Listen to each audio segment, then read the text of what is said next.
살아계신 하나님 아버지, 감사와 찬송과 영광을 올려드립니다.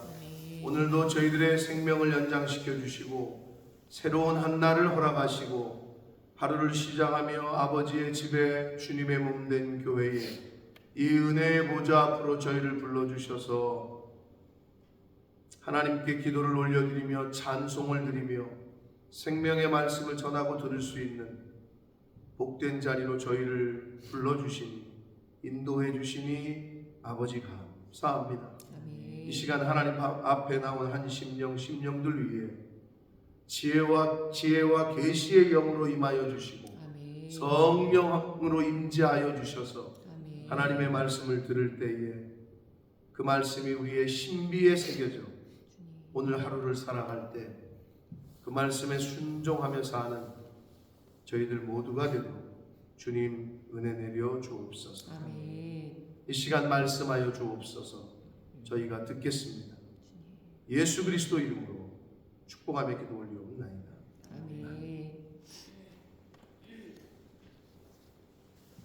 에베소서 1장도 마찬가지였습니다만은 2장에서도 굉장히 사실은 생각을 많이 해야 되는 굉장히 신학적인 내용들이 계속되고 있습니다. 꼭 로마서를 읽고 있는 듯한 느낌이 들 정도로 그러한 말씀들이 계속되는데 2장에서 바울은 인간이 구원받기 전과 후의 상황을 비교해서 설명을 해주고 있어요. 그러니까 에베소 교회를 향해서 쓴 편지이긴 하나, 즉 에베소 교인들이 구원받기 전과 후의 상태를 비교해서 설명을 해주고 있습니다. 한마디로 얘기하면 구원받기 이전의 상태는 사람은 죽은 사람이며 구원 이후의 사람은 새 생명 가운데 있는 사람입니다. 아니 구원받기 전에도 산 사람인데 근데 그건 육체로 사는 걸 뜻하는 거란 말이에요. 그래서 오늘 7절밖에 안 되지만 굉장히 좀 심오하고 생각을 좀 깊이 해야 되는 내용들이 많이 있습니다. 그러니까 가능하시면 듣고 가셔서 한 번 더 보실 수 있으면 좋고 그런 시간이 없으시다면 걸어갈 때든지 뭐 할 때든지 좀 생각을 깊이 하셔야 됩니다. 오늘 본문은 자 보도록 하겠습니다. 1절입니다. 그는 허물과 죄로 죽었던 너희를 살리셨도다. 이렇게 되어 있어요. 그러니까 예수 그리스도는 그건 뭐 하나님은 뭐 상관없어요. 그거는. 근데 허물과 죄로 죽었던 너희를 살리셨다. 허물은 뭐고 죄는 뭘까요? 이거부터 이제 생각을 해봐야 되는 거지. 도대체 허물은 뭐고 죄는 뭘까? 별 차이가 없는 것 같다. 맞아요. 별 차이는 없어요. 근데 이걸 왜 구분을 했냐? 이런 거를 생각을 해야 돼요. 먼저 1절에서 중요한 부분은 원문에는 너희를 살리셨도다 이런 내용이 나오질 않아요.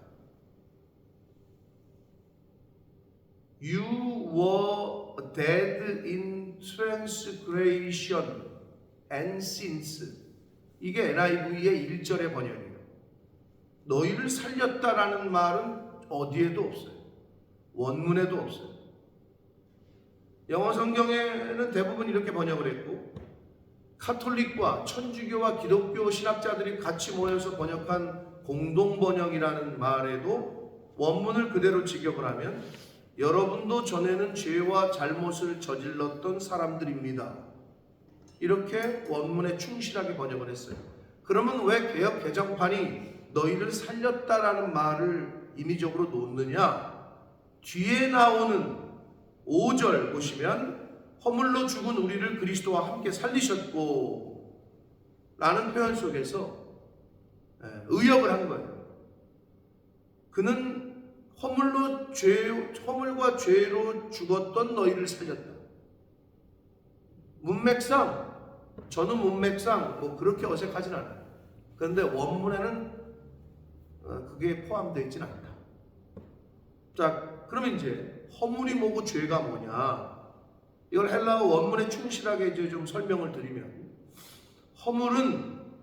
허물이라는 이 헬라어 단어가 있는데, 여러분이 그걸 뭐 다 알 필요는 없는데, 이 죄는 조금 교회 생활을, 성경 공부, 베델 성서, 그다음에 제자 훈련을 받으셨던 분들은 조금 들어보셨던 헬라어일 거예요. 하마르티아 이런 단어가 있어요. 이게 죄야. 영어 성경에 sin으로 번역하는, 그게 죄. 근데 일단 허물은 이 파랍토마신, 이건 단어는 여러분 중요하지 않은데, 이 허물이라고 번역한 이 헬라어는, 이 단어가 무슨 의미냐? 표준에서 벗어난 상태, 이런 뜻이에요. 물론 하마르티아라는 죄도 관역에서 빗나가다, 이런 뜻이야. 화살을 쐈는데 가운데 맞아야 10점인데 망점, 화살이 빗나갔어. 관역에 안 맞았어.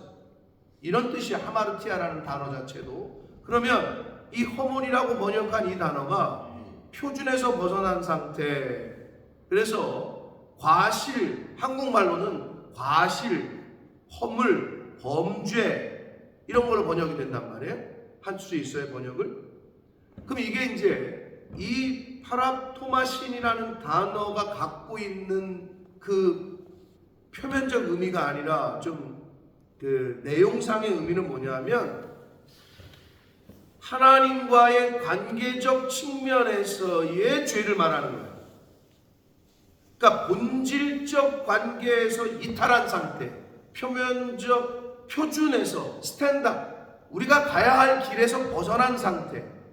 하나님과 우리와의 관계는 단위를 이루고 하나님이 아버지시고 우리는 자녀고, 이 본질적인 이 관계에서 이탈한 상태. 목사와 성도가 하나님 안에서, 교회 안에서 목사로서 성도로서의 가져야 될 관계성 속에서 벗어난 상태, 이탈한 상태. 이게 허물이라. 다시 말씀드려요. 본질적 측면에서의 관계에서의 이탈한 상태를 허물이라고 얘기해요. 그리고 죄도 비슷해요. 하마르티아도 원래 그 단어 자체는 관역에서 어긋나다, 벗어나다, 빗나가다 이런 뜻인데, 이것도 또한 하나님이 정한 기준에서 어긋나고 벗어난 상태. 그러니까 사실 허물과 죄가 거의 비슷해요. 근데 이걸 따로 썼단 말이에요. 그래서 사람들은 허물은 그냥 미스테이크, 의도하지 않은 죄 아니냐, 실수, 연약함 이런 쪽으로 좀 해석을 하고, 죄는 알고도 자기가 지은 고범죄, 자범죄, 자기 의지가 들어가 있는 거죠. 실수가 아니라. 여러분, 한 번 실수는 병가지 상사라고도 유교에서 얘기를 했어요, 우리 어르신들이. 근데 한 번은 실수인데 똑같은 걸 2번 하네, 똑같은 걸 3번 하네, 똑같은 걸 4, 5번, 10번 막 해. 그거를 실수로 봐야 되나?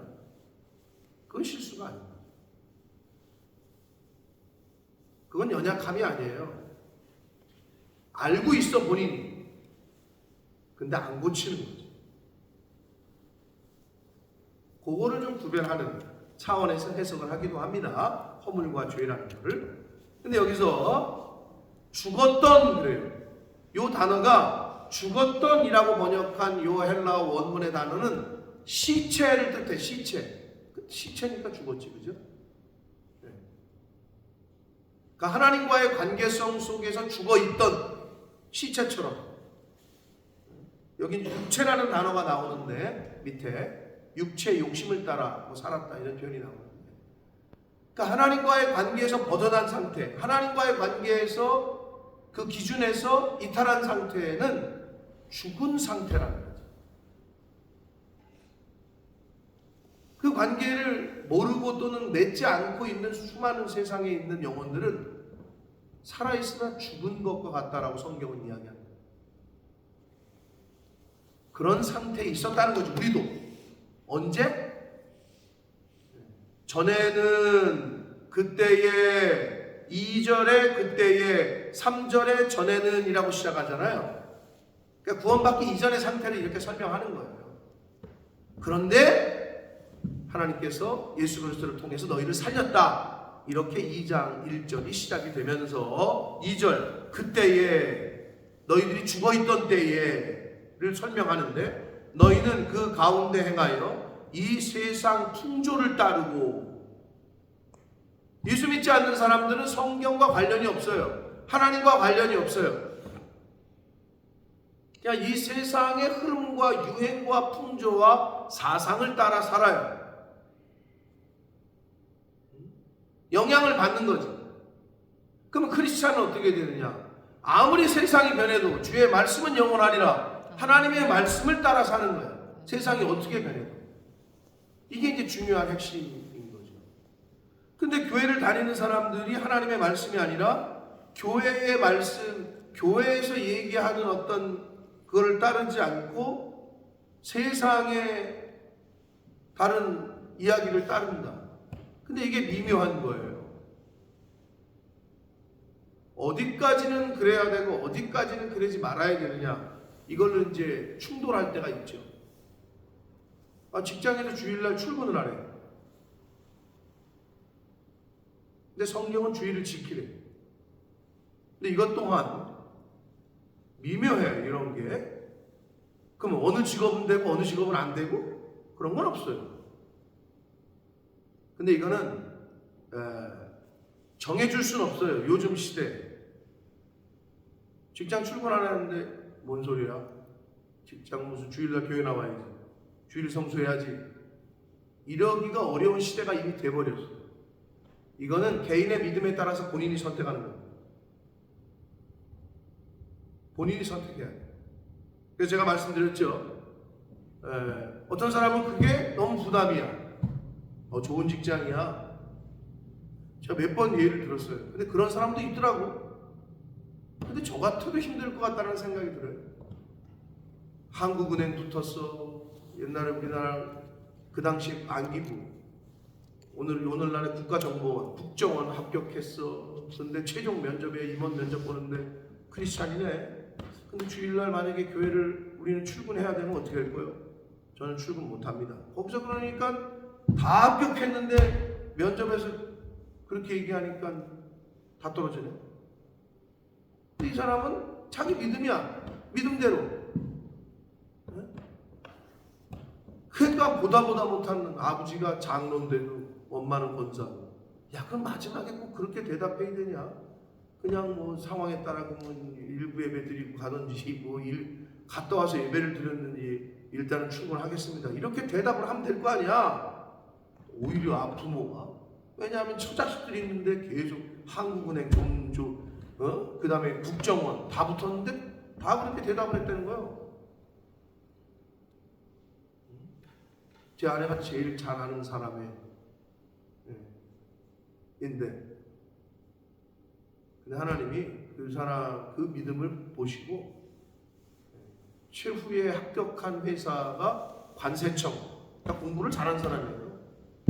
다 붙었어. 어떻게 관세청에 합격을 했어? 거기서도 똑같은 질문을 하더래. 너 어떻게 대답했어? 나는 주일은 출근 못합니다. 그런데도 합격을 했대. 그런데도 그렇게 대답했는데. 그런데 가서 보니까 자기가 따져보니까 연봉이나 근무 여건이나 뭐 이런 모든 게 제일 좋았다 라는 전설적인 스토리가 아직도 우리 주변에서는 나오고 있다.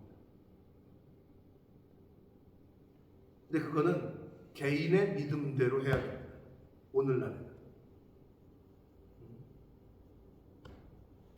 자, 이 세상 풍조와 사상을 따랐어요. 공중의 권세 잡은 자, 이거는요 인간의 의식 세계를 통치하는 자 이렇게 보시면 돼요. 공중이라는 표현이 히브리 사람들은 3층 천, 하늘이 3개가 있다고 생각했거든요. 하나님이 계신 제일 높은 층, 가장 높은 층, 그리고 중간이 타락한 이 악한 세력들이 있는 층, 마지막이 우리가 보는 저 하늘, 인간 세상에서 보는 하늘. 이렇게 3층천으로 생각을 했는데 결국 공중 권세를 잡았다라는 것은 2층천에 있는 그 타락한 영, 사단의 세력을 말하는데 이거는 인간의 의식 세계를 통치하는 자, 의식 세계를 풍조와 사상을 휘젓고 있는 사단의 세력을 말해요. 그걸 따랐다는 거지. 하나님을 모르고 성령을 모를 때에는 세상의 풍조와 사상과 유행을, 관행을 그냥 따라 살았어, 인간이. 곧 지금 불순종의 아들들 가운데 역사하는 영, 그 영이 뭐냐? 순종하는 아들들 가운데 역사하는 영은 어떤 영이에요? 성령이에요. 불순종하는 아들들 가운데 역사하는 영은 사단이에요. 이게 뭔 말이냐? 하나님의 말씀에 순종하는 것은 성령에 의해서만 가능해요. 불순종하는 영은요, 사단의 영에 순종하는 거예요. 그러니까 하나님의 말씀에 순종할 수가 없는 거예요. 즉 인간 세상에는 딱 두 종류밖에 없습니다. 하나님을 따라 사는 자가 있느냐, 아니면 그냥 세상 풍조를 따라 사는 자가 있느냐. 성령에 순종하며 사는 자가 있느냐, 이 불순종의 아들들 가운데 역사하는 이 사단에게 순종하며 사느냐. 이 두 가지 사람밖에 없어요. 내가 어디에 속해 있느냐를 보시면 돼요.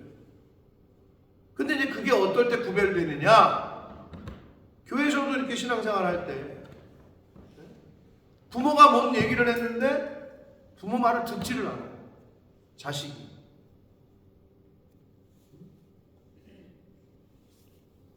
목사가 뭘 얘기를 했는데 듣지를 않아요.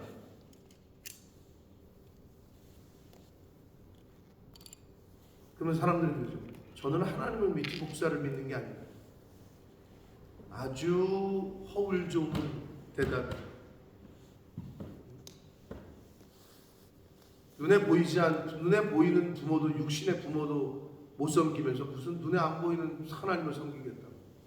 눈에 보이는 주의 종에게도 그렇게 하는데 눈에 보이지 않는 하나님은 그 사람은 잘 섬길 수가 없어요. 그게 기본이에요. 그 얘기를 하고 있습니다. 그러면서 3절, 전에는 그때의 같은 말이에요. 구원받기 전에는 우리도 다 그 가운데에서, 우리도 다 누구야? 유대인과 이방인 전체를 의미하는 거예요. 우리 육체의 욕심을 따라 지내며, 자, 세상 풍조를 따르고 공중의 권세 잡은 자를 따르고 불순종의 아들 가운데 역사하는 영을 따르는 사람들은 육체의 욕심을 따라 지내요. 육체의 욕심은 여러 가지가 있죠. 뭐 음행이라든지 뭐 시기, 질투, 우리 마음속에 있는 미움이라든지 여러 가지 것들. 이 육체의 욕심을 따라 지내게 돼 있어요. 이 육체가 사륵스라는 헬라어인데, 이게 그러니까 살아있으나 영적으로는 죽어있는 사람들은 이 육신이 원하는 대로 그냥 산다는 거예요. 이거 먹고 싶으네? 그럼 먹어야지. 자고 싶으네? 자야지. 이거 하고 싶으네? 해야지. 그러나 성경은 그렇게 얘기하고 있지 않아요. 내가 원하는 바대로 사는 게 아니라 하나님의 말씀이 시키는 대로, 원하는 대로. 그 훈련을 어디서부터 시켰다고? 힘들어 죽겠는데 바다도 건너고 말이야. 지금 애굽에서 출애굽해가지고 지금 정신이 없어 죽겠는데 갑자기 오밤중에 이 불기둥이 움직이네. 지금 잘 때인데 어디를 가요, 하나님? 지금 자야지. 불기둥이 오밤중에 움직이건 새벽에 움직이건 정오에 움직이건 뭐 저녁 6시에 움직이건 구름기둥이 움직이면 텐트를 싸는 거야. 짐을 싸. 움직이면 따라가. 안 움직이시네? 야, 여기 세팅해. 텐트 쳐. 가야 될 것 같은데 비는 내리고 바람은 부는데 왜 안 가시지? 안 움직이지? 저쪽으로 가면 좋겠을 것 같은데 왜 벌판에 지금 이러고 있나? 바람도 피하게끔 저쪽에 가면 좋을 것 같은데 안 움직이셔. 거기 있어야 돼. 그거 훈련했다고 40년 동안. 3일 길이면 가는 가나안 길을. 그게 뭐를 교훈하는 거냐? 내 속에 있는 내가 원하는 바, 지금 가고 싶은데, 여기서 더 자고 싶은데, 지금 먹고 싶은데, 저 짝으로 가고 싶은데 왜 하나님은 불기둥 구름 기둥을 이쪽으로 가나? 그거 버리라는 거예요. 그거 안 버리면 신앙생활 못한다니까. 여러분, 그건 우리가 사는 이 세상도 마찬가지예요. 내가 직장 다니는데 KT 사장이 시키는 대로 하고 LH 사장이 시키는 대로 해야지. 시키는 대로 하기 싫어 내가. 그럼 나와야지. 그 회사 못 다녀. 시키는 대로 하기 싫으면 잘리는 거든. 잘리든지 나오든지. 아니면 그냥 시키는 대로 하든지. 세상의 이치도 그래요. 세상의 이치. 아주 기본적인 걸 얘기하고 있는 거예요. 신앙생활 할 때 그건 기본이에요. 육체의 욕심을 따라 지낸단 말이에요. 그때는 죽은 거야. 죽었다고 보는 거야, 성경은. 죽었던 라고 얘기했잖아요. 육체와 마음이 마음에 원하는 것을 했다는 거야. 하나님의 말씀에 따라 사는 게 아니라 내가 육신이 원하고 내 마음이 원하는 대로. 아주 오늘날 딱 맞죠? 오늘날 시대의 젊은이들의 애 안 낳고 그냥 네 인생 네가 즐기고 사는 그 화두가 뭐예요? 욜로 아닙니까? 욜로.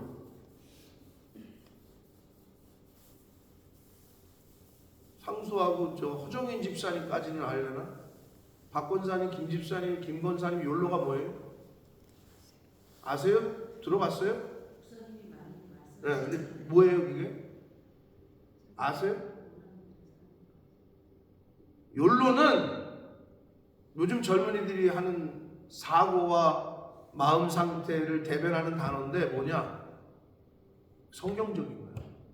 거기에 의미는 이 세상은 한 번뿐이 못 산다. 아주 성경적이지. 그러니까 네 마음대로 해라. 네가 하고 싶은 대로 하며 살아라. 그게 세상이 가르치는 거야. 근데 성경은 이 세상은 한 번뿐이다. 거기까지는 같아. 그러니 하나님 말씀대로 살아. 마지막이 달라. 세상은 욜로를 가리켜. 너 하고 싶은 대로 살아. 근데 이게 어디까지 들어왔느냐? 기독교 가정에도 들어왔어. 그러니까 권사고 장로고 집사고 하는 부모들이 그래 뭘 애를 낳냐? 야 니네끼리 살다가 재밌게 살다 죽어. 말도 안 되는 소리요. 자식들이 세상에 거기에 혹해가지고 뭐 비혼주의 그냥 혼자 즐기고 말이야. 결혼해도 애 안 낳고 말이야. 그렇게 마음을 먹는다니까 요즘 젊은이들이. 왜? 욜로니까. 나 중심. 성경은 하나님 중심, 교회 중심, 담임 목사 중심 이걸 얘기하는데 세상은 너가 중심이야. 이 세상의 주인은 너야. 아주 좋지. 그걸 건드려 자꾸. 네 여러분 이거는 창세전부터 싸우는 거야. 선악과 왜 따먹었어? 내가 먹고 싶고 보암직도 하고 탐스럽게 할 만큼 지혜롭기도 할 만큼 막 그랬단 말이야. 그러니까 그때부터 갈라지는 거야. 이게 내가 원하는 내가 저걸 따먹고 싶다라는 거에 순종할 거냐? 하나님의 말씀 절대 먹지 말고 먹으면 너 죽는다. 하나님의 말씀에 따라 순종해서 안 먹을 거냐? 내가 원하는 욕구와 욕심에 따라 먹을 거냐? 이 두 가지에서 갈라졌던 거예요. 예수님 이 땅에 오셔서 제자들에게 하신 첫 번째 말씀이 뭐예요? 너 나 따라오고 싶어? 내 제자가 되고 싶어? 하면서 하신 첫 번째 말씀이 뭐예요? 내가 나를 따라오려거든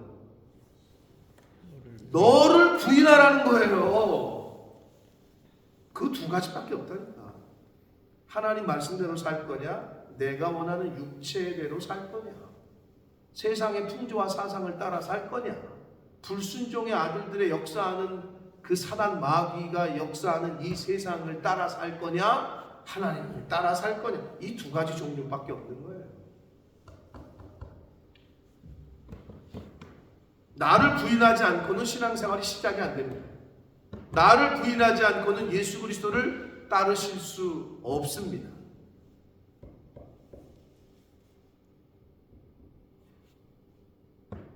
육체와 마음에 원하는 것을 하여 다른 이들과 같이 본질상 진노의 자녀였어요. 언제는 구원받기 전에는, 언제는 그때에는. 그러나 본질상 진노의 자녀이었었는데 지금은 하나님의 자녀가 됐어요. 할렐루야.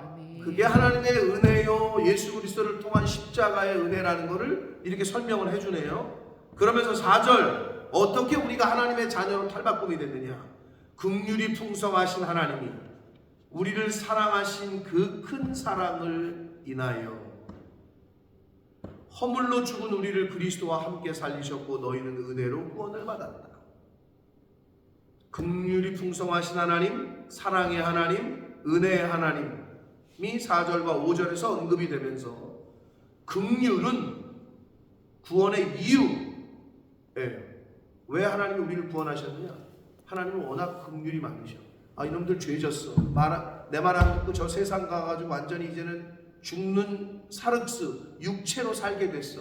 그런데도 저것들은 그냥 죽는데 내버려 둘까? 하나님이 그렇게 못하셔. 왜? 일단 긍휼이 너무 많으셔. 긍휼의 하나님이 구원의 이유라면 사랑의 하나님은 구원의 본질이에요. 왜 하나님이 인간을 구원하실 수밖에 없느냐? 하나님은 사랑이시고 사랑의 본질이시고 본체이시기 때문에 그런 거예요. 그리고 그러면 은혜의 하나님은 구원의 성격이라고 말할 수 있어요. 은혜로 구원한 거죠. 구원의 성격. 자, 이렇게 우리가 분류를 할 수가 있다. 그래서 긍휼과 사랑과 은혜는 아주 구원에 관련된 삼위일체다라고 볼 수 있습니다.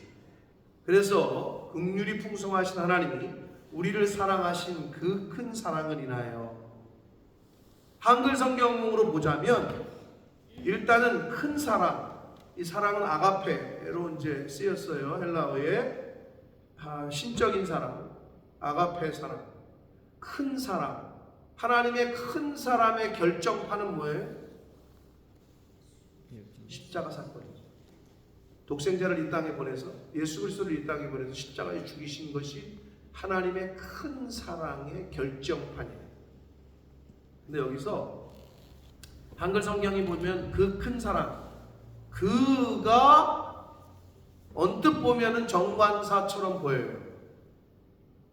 근데 여기서 그는 소유격이 쓰였어요. 그의 큰 사랑. 히스야, 히스. 근데 그 큰 사랑, 그러니까 꼭 정관사 덜을 생각하기가 쉬운데 원문대로 번역을 하자면 그의 큰 사랑. 그러니까 하나님이 가지고 계신 큰 사랑으로 인하여 우리는 구원을 받습니다. 그러면서 5절에 허물이 또 나와. 허물로 죽어 있던 우리를 그리스도와 함께 살리셨고, 일단 6절 먼저 보시면 함께 일으키시고, 또 6절 마지막 부분에 함께 하늘에 앉히시고, 이게 또 중요합니다.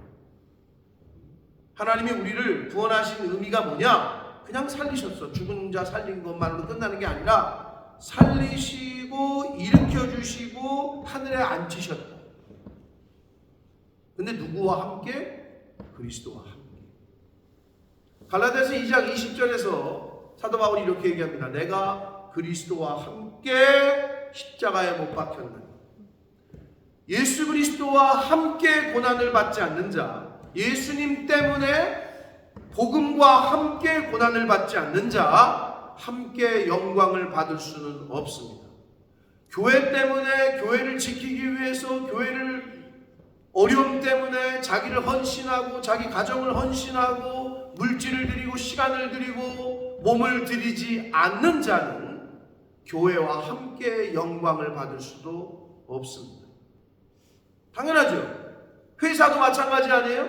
회사 어려울 때 헌신한 사람 대우해줘야죠. 잘 되면. 그렇죠? 회사 어려울 때 헌신했더니 나중에 잘 되고 나서 팽시켜? 세상은 그럴 수 있어. 여러분, 근데 하나님은 그렇지 않아요. 하나님은 다 보고 계셔요. 너 나 어려울 때, 내 집이 어려울 때, 나의 집에 양식이 있게 하고 네가 노력하고 헌신한 거 다 안다. 다 갚아주십니다. 아멘. 30배, 60배, 100배로 갚아주십니다. 여러분이 그게 여러분 나는 본 게 없는데요. 여러분의 자녀 때에 가서 그거를 1000배까지 갚아주신다라는 그 말씀을 잘 기억하십시오. 자, 다시 말씀드려요. 이게 중요한 의미야. 함께 고난받지 않는 자. 그래서 성경은 뭐라고 그래요? 복음과 함께 고난을 받다. 교회가 어려워. 여러분, 부모님이 어려우면 자식이 부모님을 도와야 되는 게 당연한 거죠. 교회가 어려워. 예를 들어 목사님이 어려워. 근데 성도들이 목사님 그냥 어려운가 보네. 그런 교회는 이미 끝난 교회예요. 교회의 아픔을 내 아픔으로 여기고 목사님의 아픔을 내 아픔으로 여기고 당연히 아니 하나님이 보실 때 복을 안 주실 수가 없는 거지 이거는. 자, 다시 말씀드려요.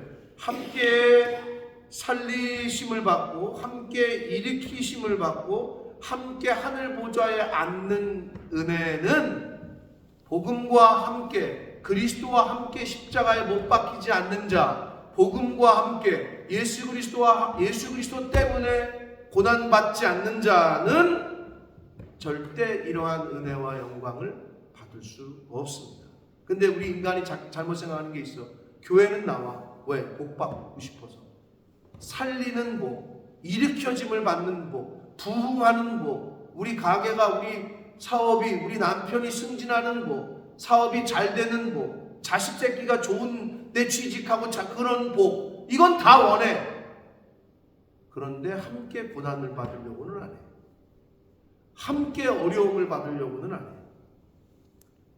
헌신하려고는 안 해. 내가 하나님이라도 그 사람 얄밉겠네. 당연한 거 아닙니까? 당연하죠. 함께 살리시고 그리스도와 함께 살리시고 예수 그리스도를 죽음 가운데 내버려 두셨어요? 십자가의 죽음 가운데? 아니야. 부활시켰어요. 그럼 우리도 어떻게? 그리스도를 따라서 그리스도 때문에 어려움을 당하고 나를 죽이고 내 육신을 이 땅에서 죽이는 자를 어떻게? 그리고 실제로 죽었는데 생명이 다해서 다시 부활시키실 줄 믿습니다. 그리스도와 함께. 그리고 그리스도 때문에 어려움 당했어요? 교회 때문에 헌신하고 충성하고 봉사하고 어려웠어요? 좀 어려워 봐봐봐. 저희 어머님 아버님이 보여주신 거는 그런 거였고 그래서 저희들이 복받는 거라고 저는 그렇게 믿고 실제로 그렇고 고단한 세월을 사셨어. 교회 건축한데 저희 아버님이 여주성결교회 100년이 넘은 교회를 LA 동양성결교회 임동선 목사님이라고 성결교회는 아주 어른이죠. 돌아가셨지만 LA 동양성결교회가 굉장히 좀 초교파적으로도 의미가 있고 LA에서 굉장히 강준민 목사님이라든지 좀 유명하신 목사님들이 그 이후에 계속 하시고 그 임동선 목사님 전도사 시절 때부터 둘이 벽돌로 여주성결교회 벽돌로 직접 벽돌 쌓고 미장하고 할 때부터 인생 가운데 교회를 지금 성전까지 3번인가 4번을 성전을 지셨어요. 그럼 농사 짓는 농사꾼이 뭔 돈이 있어? 그럼 제가 볼 때 4번을 성전을 건축하는 데 있어서 저희 아버지 지금이 93세시지만 한 80세까지는 계속 빚을 갚았어. 무슨 빚? 건축헌금에 대한 빚. 돈이 없으니까 은행에 가서 대출을 받아가지고 건축헌금을 해. 그럼 그걸 평생 갚는 거지. 4번을 건축했으니까. 그건 우리 아버지의 신앙이에요. 세상 사람들은 뭘 그렇게 하냐? 미친 거 아니냐? 미쳤지? 예수에 미치고 하나님에게 미치고. 그런 헌신과 결단을 누가 강요하는 건 아니에요. 근데 저는 그것 때문에 자식들이 복을 받는 거예요. 그나마 복을 받는 거예요. 자식 새끼들이 제대로 신앙생활 잘 못해도 그나마 부모가 뿌린 씨앗이 있기 때문에 그나마 그렇게 하는 거예요. 사랑하는 성도 여러분, 복 받고 싶으시고 여러분의 자식이 잘 되기를 원하세요? 말씀대로 하시기를 축복합니다. 아니, 함께 고생하고 함께 복음과 함께 고난을 받지도 않고 예수 그리스도의 십자가에 함께 못 박히기는 싫어하면서 함께 다시 살고는 싶어요? 함께 부흥은 하고 싶어요? 함께 하나님 보좌 우편에 앉고 싶어요? 그런 욕심쟁이가 어디 있어요? 애시당초 그걸 바라지를 말든지.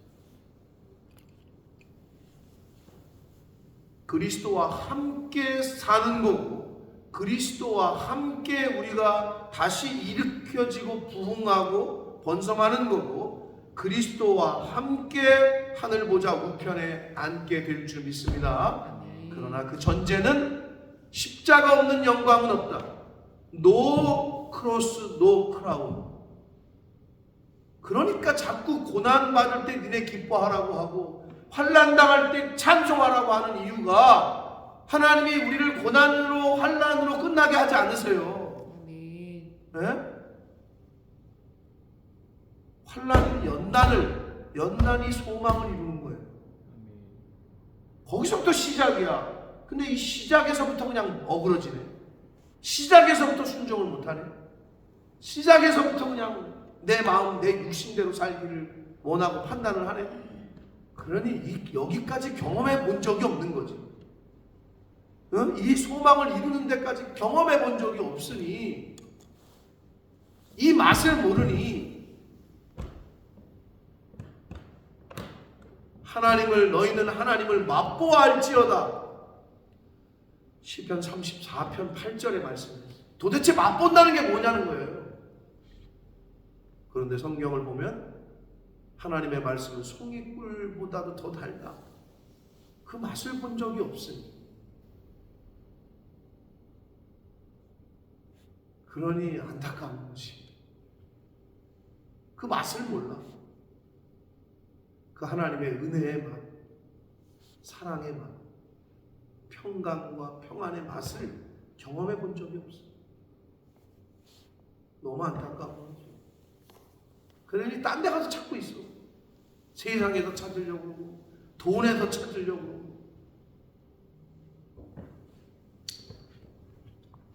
자, 7절 봅니다. 이는 그리스도 예수 안에서 또 나오네요. 계속 나오죠. 이 굉장히 중요한 거기 때문에 이 en 그리스도, in Christ, 그리스도 안에서, 말씀 안에서, 하나님 안에서, 그리스도 예수 안에서 우리에게 자비하심으로써 그 은혜의 지극히 풍성함을 오는 여러 세대에 나타내게 하시기 위해서 하나님이 은혜의 지극히 풍성함을, 하나님이 우리를 그 하나님의 풍성한 은혜로 구원하셨음을, 하나님이 우리를 그리스도 예수 안에서 구원하셨음을 오는 여러 세대에 나타내기 위해서 그렇게 하셨다라고 바울이 지금 감옥에서 가르쳐주고 있어요. 근데 여기서 여러분들 한 가지만 더 말씀드리면, 헬라어 원어를 보지 않으면 여러분이 전혀 알 수 없는, 자, 여기서 앉혔다, 일으켰다, 함께 일으켰다, 함께 살리셨다라는 것은 죽은 자들 가운데서 구원하셨다, 이거는 과거가 맞을 수 있어요. 근데 그리스도 예수 안에서 함께 일으켰다, 함께 앉히실 거다. 하나님 보좌에 하늘에 앉히실 거다. 이거는 이때를 기준으로 과거야 미래야 현재야. 미래에 일어날 일이거든요. 에? 미래에 일어날 일인데 헬라어의 문법적으로 봤을 때 부정과거 형태로 썼어요. 이걸. 즉 미래에 일어날 일을 미래적인 미래태를 써야 되는데 과거형을 썼다고. 왜 그랬을까? 과거에 일어났던 일을, 이미 일어났던 일, 미래에 일어날 일인데 과거에 이미 일어났던 일처럼 너무 확실하다는 거야. 하나님이 우리를 하나님 보좌 우편에 앉히실 일이 미래의 일인데 부정과거 형태로 썼어. 이 대단한 거야. 이거는 무슨 말이냐? 미래 시제를 써야지. 문법적으로 맞지 않는 거지. 미래에 일어날 일을 과거 시제로 써버렸어. 왜? 과거에 이미 일어났던 것처럼 확실하다는 거지. 너무 대단한 거죠. 성경이 굉장히 오묘한 책인 거예요. 미래에 일어나지도 않은 일이 아직. 그런데 이미 일어났던 거로 전제를 한다는 거지. 그게 뭐야? 여러분, 그게 믿음이에요. 보이지 않는 것들의 실상이야. 이미 된 것처럼 믿고 사는 거야, 우리는. 아멘? 여러분, 죽음이 두려워요? 부활할 줄 믿고 사는 거야. 그게 믿음이야. 그게 성경에서 얘기하는 거야. 부정과거 시제를 썼다.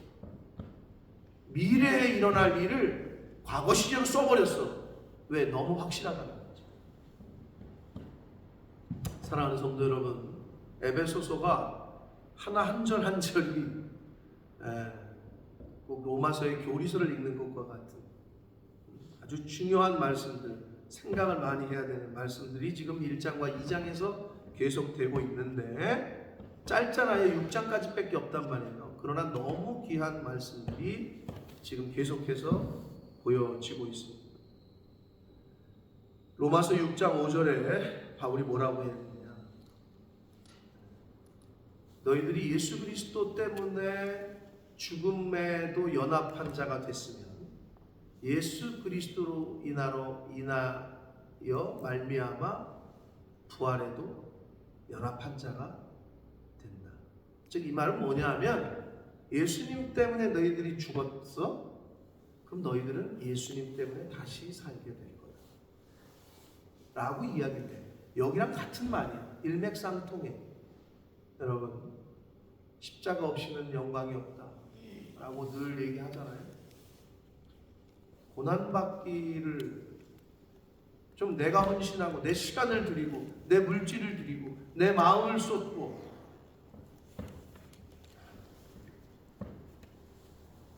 그러면 하나님이 다 채우시고 보상하시고